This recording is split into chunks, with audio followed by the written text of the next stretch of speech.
오늘 하나님이 주신 말씀은 갈라디아서 6장 1절에서 5절 말씀입니다. 제가 봉독하겠습니다. 형제들아, 사람이 만일 무슨 범죄한 일이 드러나거든 신령한 너희는 온유한 심령으로 그러한 자를 바로잡고 너 자신을 살펴보아 너도 시험을 받을까 두려워하라. 너희가 짐을 서로 지라. 그리하여 그리스도의 법을 성취하라. 만일 누가 아무것도 되지 못하고 된 줄로 생각하면 스스로 속임이라. 각각 자기의 일을 살피라. 그리하면 자랑할 것이 자기에게는 있어도 남에게는 있지 아니하리니 각각 자기의 짐을 질 것이라. 아멘. 크리스천은 예수님을 믿고 예수님의 보혈로 인해 의롭다 인정은 받았지만 그렇다고 완전한 사람으로 변한 것은 아닙니다. 여전히 실수를 하고 죄를 지으며 살아가죠. 그래서 우리 주변을 돌아보면 나 자신을 포함해서 죄와 실수 가운데 있는 사람들을 어렵지 않게 보곤 합니다. 그런데 중요한 것은 다른 사람의 범죄한 일들이 드러나고 보일 때에 그 잘못한 사람을 어떻게 대할 것인가에 대해 우리는 신중을 기해야 합니다. 범죄한 사람에 대해서 지혜롭게 잘 처리해서 도리어 서로에게 덕이 되기도 하고요. 때로는 그것으로 미숙하게 다룸으로 인해서 서로에게 상처가 되고 시험을 당하는 경우도 있습니다. 갈라디아 교회에서도 그런 일들이 있었던 겁니다. 그래서 사도 바울은 성도들 사이에 어떠한 범죄한 일이 일어나게 되면 어떻게 행해야 될지에 대해서 말하고 있습니다. 1절에서 바울이 무슨 범죄한 일이 드러나거든 이라고 할 때에 그 범죄한 일은 헬라어 파라프토마티라는 단어를 쓰는데요. 이것은 악한 의도를 가지고 고의적으로 행한 악한 범죄라기보다는 우리의 일상에서 벌어지는, 그래서 잘 인식하지 못하는 가운데 범하게 되는 실수, 허물과 같은 것들을 뜻합니다. 그래서 공동 번역과 같은 성경에서는 이 부분을 어떤 사람이 잘못을 저질렀을 때라고 번역하고 있습니다. 우리는 이러한 잘못들을 주변에서 심심치 않게 발견하게 됩니다. 가정에서도 자녀나 배우자를 보면 그들의 잘못을 볼 때가 있고요. 교회 안에서도 실수와 허물들을 볼 때가 있습니다. 모든 사람에게는 언제든지 실수를 저지를 수 있는 무지함과 연약함이 있습니다. 즉, 사람이 죄를 짓지 않고 살아가기 위해서 제 아무리 최선을 다해 살아간다 해도 결국에는 죄를 짓고 실수하고 그것이 허물이 되어서 살아가는 거죠.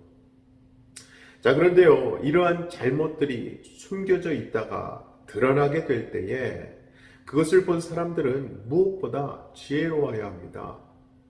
왜냐하면 때로는 그것을 잘못 처리해서 서로에게 상처가 되기도 하고 더 큰 죄를 범하게 되는 일이 있기 때문입니다. 그래서 사도 바울은 오늘 사람들의 드러난 잘못을 처리해야 하는 갈라디아 교인들을 향해서 1절에서 신령한 너희는 이라고 말하고 있죠. 영어 성경에서는 spiritual이라는 단어를 썼는데요. 그러니까 세상에서 이러한 일들을 처리하는 사람들과 영적으로 신령한 사람들, 성도가 처리하는 것이 다르다는 것입니다. 세상에서는 그러한 죄와 허물들을 보면 사람들은 흥미있어 하고요. 그것을 들춰내서 정죄하기가 일쑤입니다. 그래서 범죄한 사람이 큰 상처를 받고 아픔 속에서 살아가게 되곤 하죠. 그런데 사도 바울은 그러한 세상적인 방법과는 구별해서 신령한 너희들, 곧 성령 안에 있는 사람이라면 어떻게 해야 할지에 대해서 말씀하고 있는 것입니다. 진정 성령님이 내주하고 계시는 신령한 사람의 관심사는요, 한 사람이 온전히 회복되는 것입니다. 즉, 그 사람이 죄로 인해 정죄받고 상처받도록 처벌하는 것이 아니라 도리어 그를 바르게 설 수 있도록 회복시키는 일이 신령한 사람의 관심인 겁니다. 그러기 위해서는 가장 먼저 온유한 마음으로 하라고 했습니다. 그것이 바로 그리스도의 법을 성취할 기회라고 말씀하죠. 왜냐하면 그리스도의 법은 한마디로 사랑의 법이기 때문입니다. 모세 율법이 정죄함에 있다면 그리스도의 사랑의 법은 그 짐을 함께 지어줌에 있는 것입니다. 그래서 이제 그 짐은 상대방의 짐이 아니라 내 짐이 되는 것입니다. 상대방의 죄와 허물의 모습, 부족한 모습에 대해서 그가 온전히 설 수 있도록 도와주며 세워주는 일들을 하는 거죠. 사랑하는 우리 성도 여러분, 혹시 우리 주변에 이런저런 허물들이 보이십니까? 내 가족에게서 그런 모습이 보이십니까? 여러분 직장이나 일터, 또 우리 교회 안에서 그러한 모습들이 보이십니까? 하나님께서 그것을 우리로 보게 하신 것은요, 그것을 정죄하는 기회로 주신 것이 절대 아닙니다. 도리어 그렇게 드러난 죄를 온유한 마음으로 품어주고 서로 짐을 지어서 그리스도의 사랑의 법을 드러내라고 하시는 거예요. 꼭 기억하시기 바랍니다. 온유함은 그리스도의 성품이고요. 사랑은 그리스도의 법입니다. 그래서 온유함과 사랑함은 모두 다 예수 그리스도를 드러내게 되어 있습니다. 아무쪼록 우리 삶에서 일어나는 여러 가지 부정적이고 죄로 인한 아픔의 일들에 대해서 품고 사랑하고 함께 그 짐을 져줌으로써 도리어 서로에 대한 사랑을 확인하고 더욱 믿음으로 세워질 수 있는 관계들이 다 되시기를 주님의 이름으로 간절히 축원합니다.